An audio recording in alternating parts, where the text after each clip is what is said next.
Okay, everybody, this is Chris Cobble, and again, we're doing another Grants Pass centric flight simulator trip. Um, this is going to be a little bit more of a kind of a sightseeing trip. Last night we were doing the fighter jet. This is just kind of a little, kind of a fun airplane. There's the picture of it, and that is an Icon 5. Looks like a little, kind of a little tricycle there. But it's a good plane to sightsee. We are here at the Grants Pass Airport. You can see it's sunny out, birds singing. So what we're gonna do is, this plane has a few surprises to it. So what we're going to do is get things started here. I'll get into the cockpit and let's see, we gotta get this thing started. So, that's my, flaps on, where the heck is the starting thing? There we go, it's down here. Turn on the master, that turns on the avionics, and let's start the plane.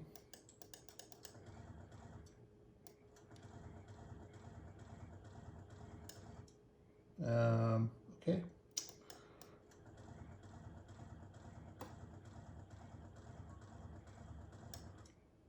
All right, third time's the charm. There we go. Got it going there. Okay, so the plane is started. We got the engine started. Let's go back to the regular. So if you can see, everything in this cockpit is pretty realistic. I've got a fairly powerful computer, so I can use basically the best graphics we have. Oh my gosh, this plane has a parachute in it. That's interesting. Okay, well, I never knew that. It's kind of like a James Bond style plane, it looks like. So anyway, I'm here at Grants Pass. What I got to do first is I got to get takeoff clearance. So assume traffic. Then I'm going to announce taxi.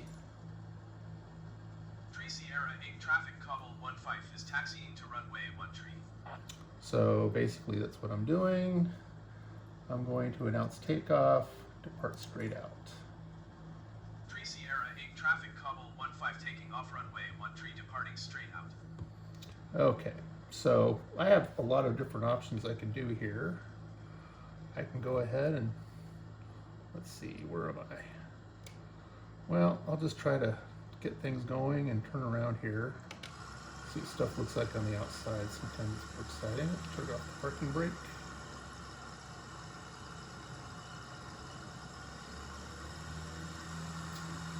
Alrighty. Very nice day in Grants Pass today. Now, a lot of you don't use Flight Simulator, don't realize that in fact you can do live weather and live air traffic, which means that if I switch to that, it would show exactly what time it is, what the weather is, and it have all the exact same air traffic flying around, which is pretty amazing. But obviously I wanted to show everybody what it would be like to fly during the day, so that's why I have it flying during a nice day with very few clouds. So this blue thing on the bottom is a thing that they do for where you can basically take the plane where it's supposed to go, where it's been cleared for takeoff. Go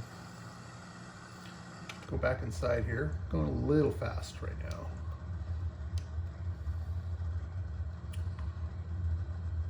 This airport, Grants Pass Airport, has probably got more cars and stuff than the real one. I don't know. I've never been to the Grants Pass Airport, but I'm assuming that's probably the case.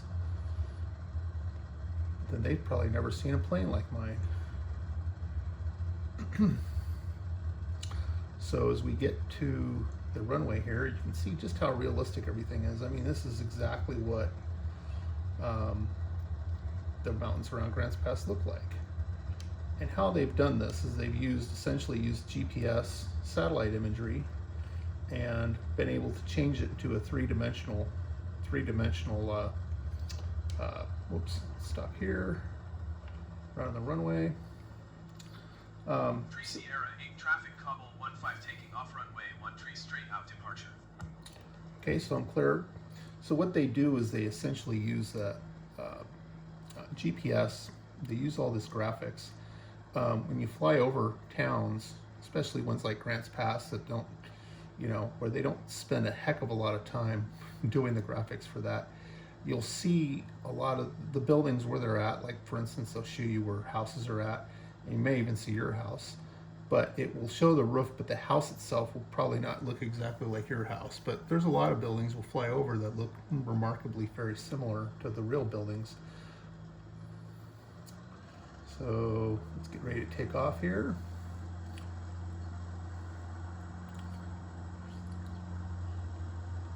Okay, first things first, stop here, make sure the flaps are down, and here we go.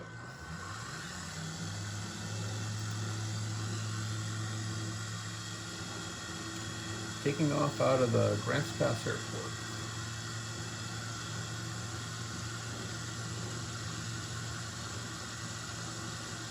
And there we go.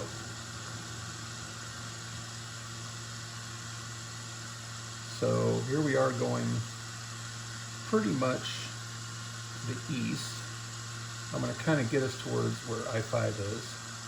You can see we're flying over the buildings right outside the airport. We fly towards the freeway, and we fly into Grants Pass. You can probably tell some areas, but put my flaps up. It'll seem familiar to a lot of people. As we get closer to the freeway here.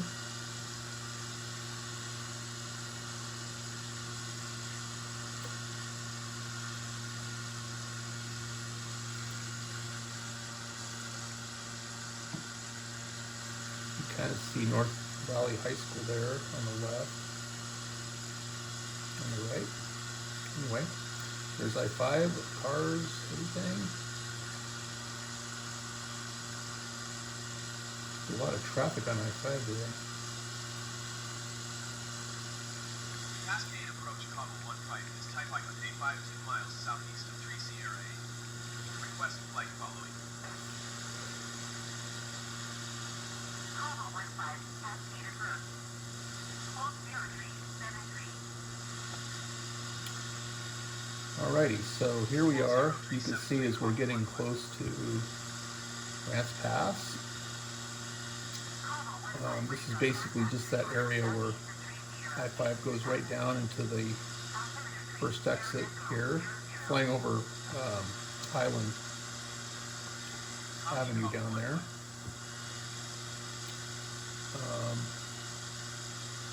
So kind of go this way. You can see as we start getting down here, you're going to see Highland Elementary down there. You can see it, first school right there. It's got the little track, and then there's North Middle School track down there. Okay, go fly over here.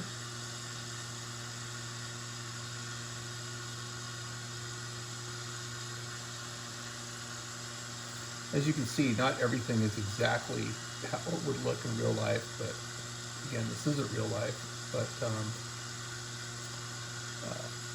it's still amazingly accurate. There's a cemetery right there. You see all the gravestones even.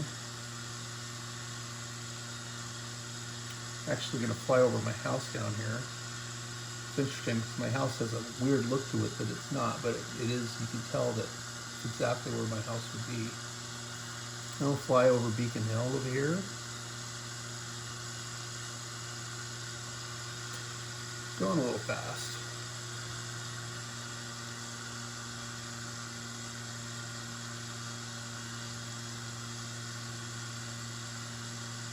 Just flying right over Beacon Hill.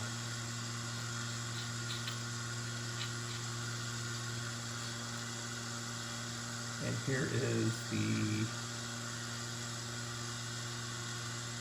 Other hill. I'm going to be flying over Mike Dennis's house here. I just happen to know where he lives. Big house on the hill. So, fly a little bit here to the right. Get a little tour. There's see Fred Meyer.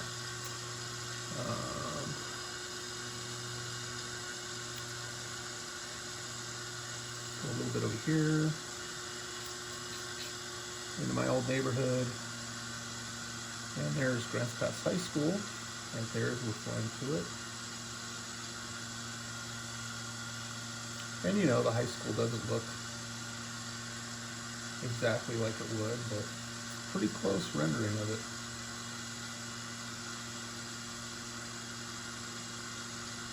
They didn't quite get the field there right. It looks like they put some buildings there in the middle of the K-Man field. I don't know why that happened. Somebody's got to fix that. So anyway, what we're going to do is we're going to find out some of the cool things about this airplane. And I haven't retracted the landing gear just so that people could be surprised by it. So there is, now K-Man Bridge doesn't look exactly like K-Man Bridge obviously, but there's still a bridge there. But you can see over the river, it looks amazingly realistic to what the railroad river looks like. In fact, we're going to fly over. Here's the that's the walking bridge. Now they didn't do a really good job of that, but you can kind of see that's the All Sports Park there on the right. So I'm going to do something here. It's kind of fun. I'm going to pull in here. I'm going to show you one of the cool things this airplane does. First of all, to put up the gear. And then all of a sudden I turn into the James Bond special. I'll put down my flaps there because we're going to do a water landing. Water landing. So this, like you say, this is the kind of plane I would want if I could get a plane. I mean, obviously you can't fly a long ways with it, but it certainly would be a fun hobby plane.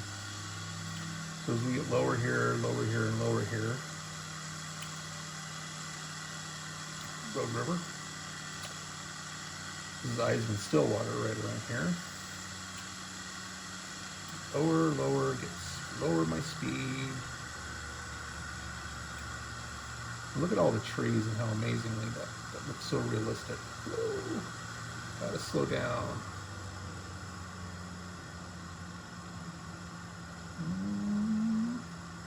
Right as we get to Schroeder Park, look at that, I landed right in the Rogue River.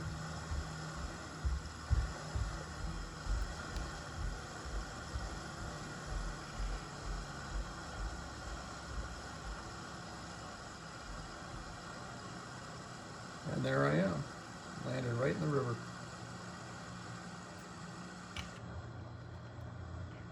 But look at how amazing the graphics are, the rendering. It really do look like you are driving down the river. So I'm going to go ahead and actually turn off my engine.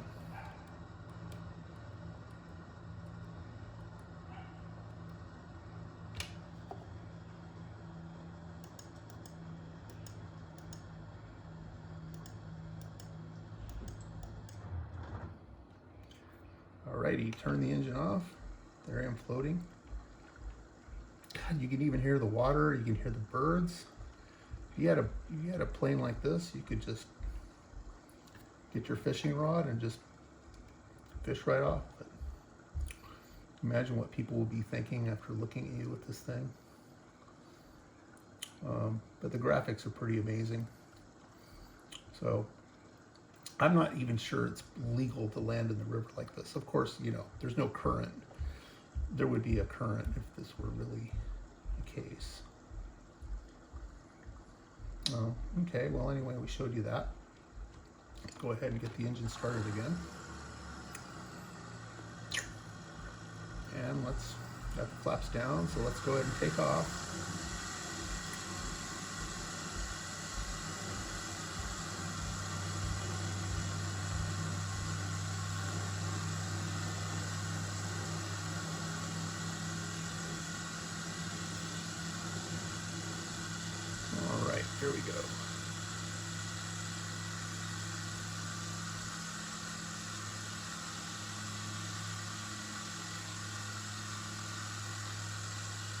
wonder if any of you recognize your houses down there.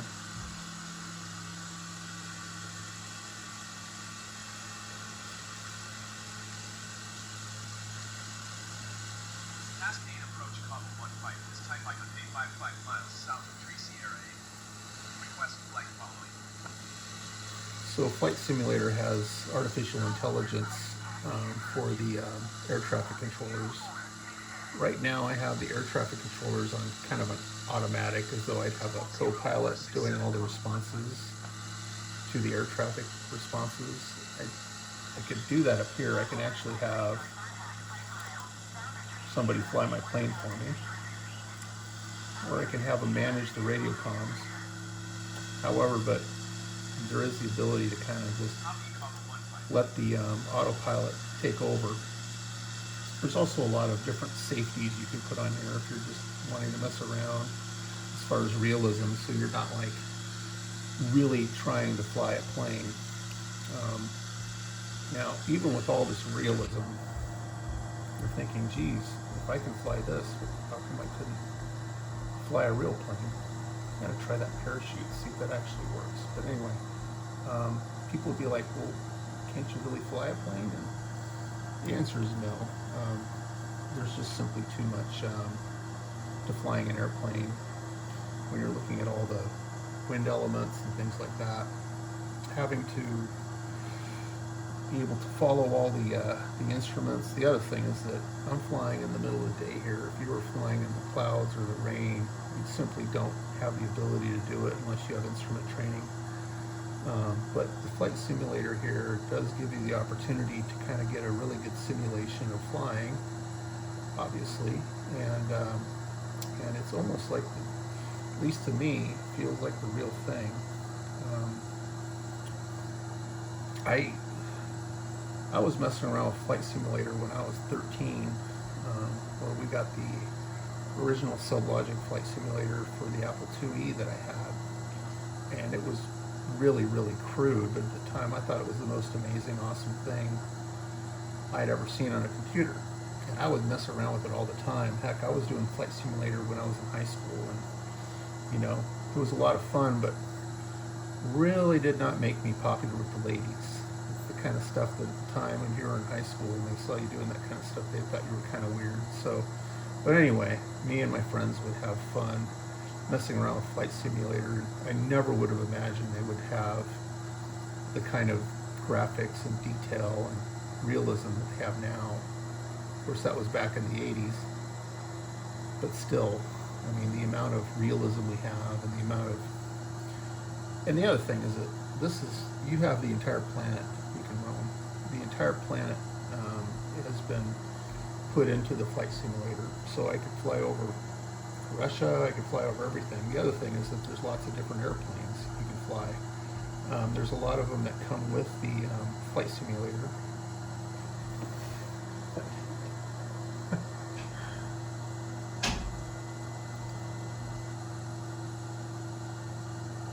But there's a lot of different things, different planes that come with the Flight Simulator, and then there are planes you can actually get online that you can download. Some of them are pretty good, some of them aren't. But anyway, still more of the great scenery here, just outside of, just west of Grants Pass. Just flew past Robertson Bridge, and you'll see some of these. Actually, Robertson Bridge is ahead of me. This is Griffin Park right here, I believe. I think Robertson Bridge is this bridge right over here on the left.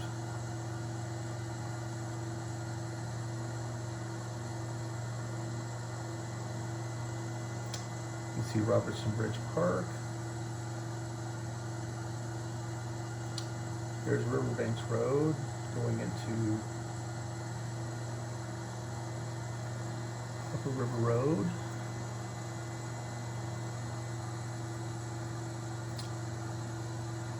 See, if I were really flying in real conditions, there would be a pretty big headwind I'd have to be contending with.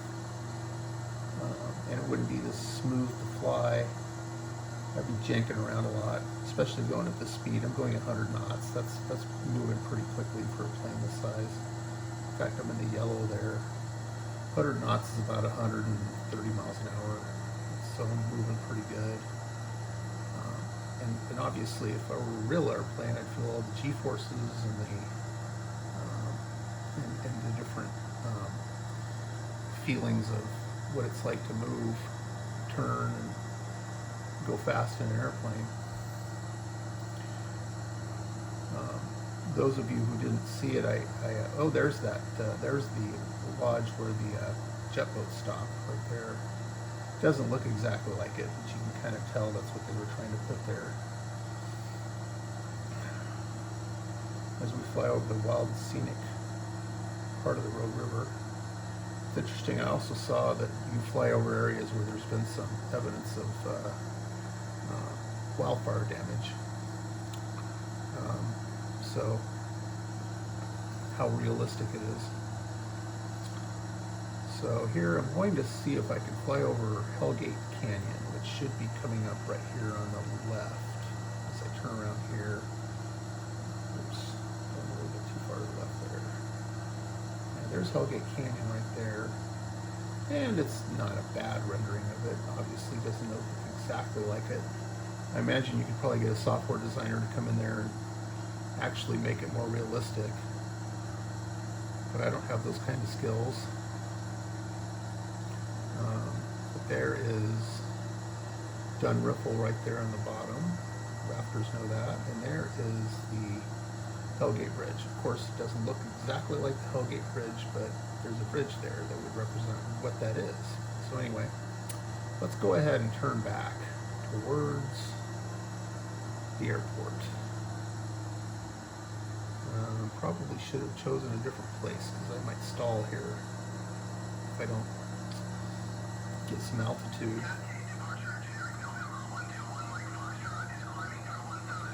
See, it's talking about another plane there, which is a real plane that's really flying at that time. That's communicating with Cascade Approach, which is the air traffic control that controls the air traffic for Southern Oregon, essentially. Most of Oregon.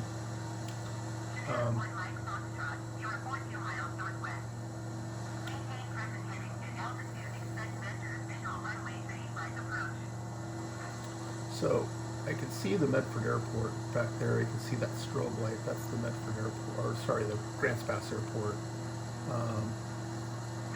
So I'm just going to head right towards it. I'm going to inform air traffic control that I intend to land there. Select 15. Sierra 8 traffic call 157 miles west, 1,700 feet inbound to land runway 13.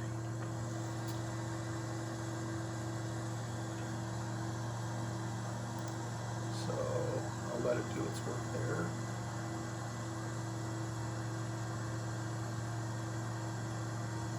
So it does a pattern entry. So basically it'll tell me to fly to that area first.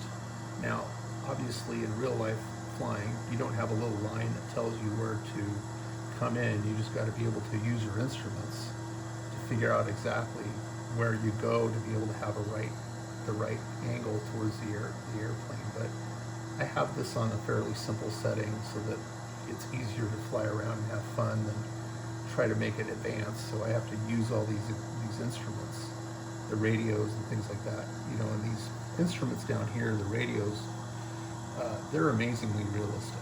I mean, they're as far as how they work, the navigational aids are amazingly realistic. I mean, it's just amazing how they can be so realistic with this kind of stuff. And I can see why people get addicted to this, because it's almost like it's a different world. It's a fantasy world, except it's aviation fantasy.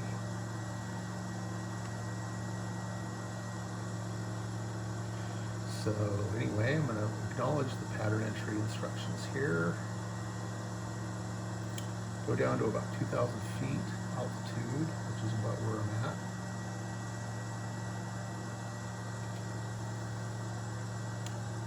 You can also see that my plane has a GPS unit, which helps. It's a Garmin GPS unit. And I've also been flying this plane really hard. I've been having the RPMs way up and the engine going fast. You normally wouldn't fly an airplane like this. 3 Sierra 8 traffic Cabo 15 is It'd burn out the engine. 13 to land. So now, got to make sure I have my gear down.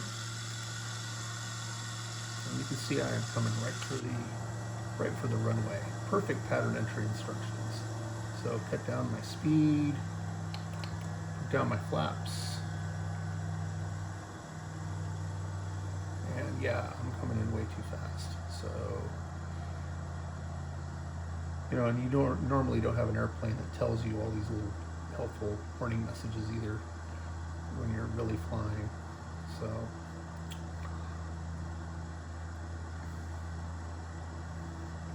you know, this view is kind of the cooler view to watch. Maybe that's what I'll keep it on while we land. It's actually easier to land with this view than it is with this view to make a perfect landing. And it takes a lot of practice to land with Flight Simulator.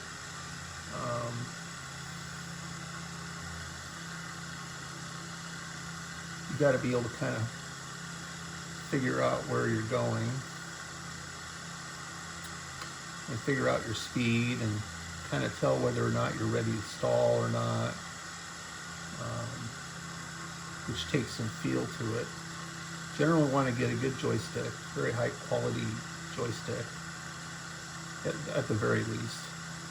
I mean, they have so much equipment you can get for these. You can get a yoke, rudder, all that stuff, assembly. You can get a throttle, quadrant, all that kind of stuff. It's amazing how much money you can spend on these things.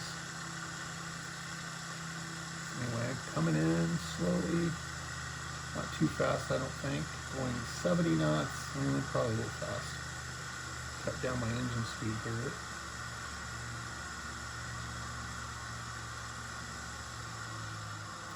Go to more of an idle, so I kind of glide more in there.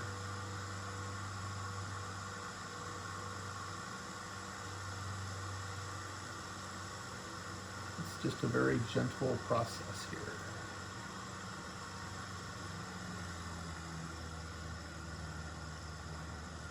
I'm going to land kind of hard, I think.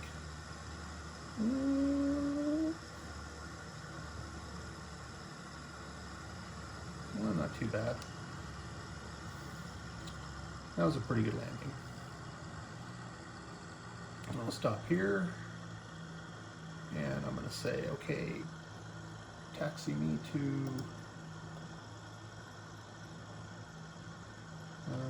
well, I'll just go and take myself over to the gate I'm supposed to be at.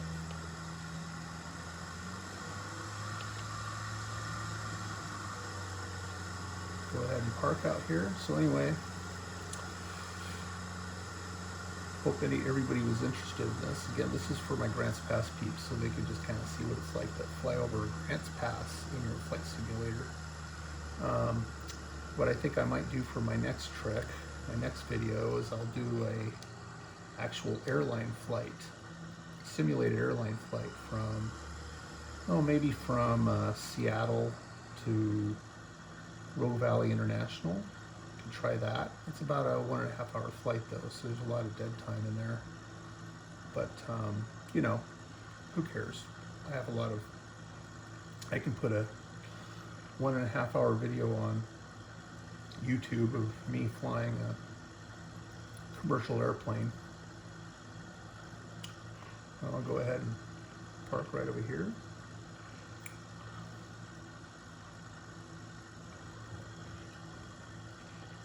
But anyway, if I had an ungodly amount of money, I think this is the airplane I'd want to buy. I don't think my wife and my family wouldn't want to go on it, but anyway. All right, so hope everybody was interested in my little trip here, and I'll talk to you next time.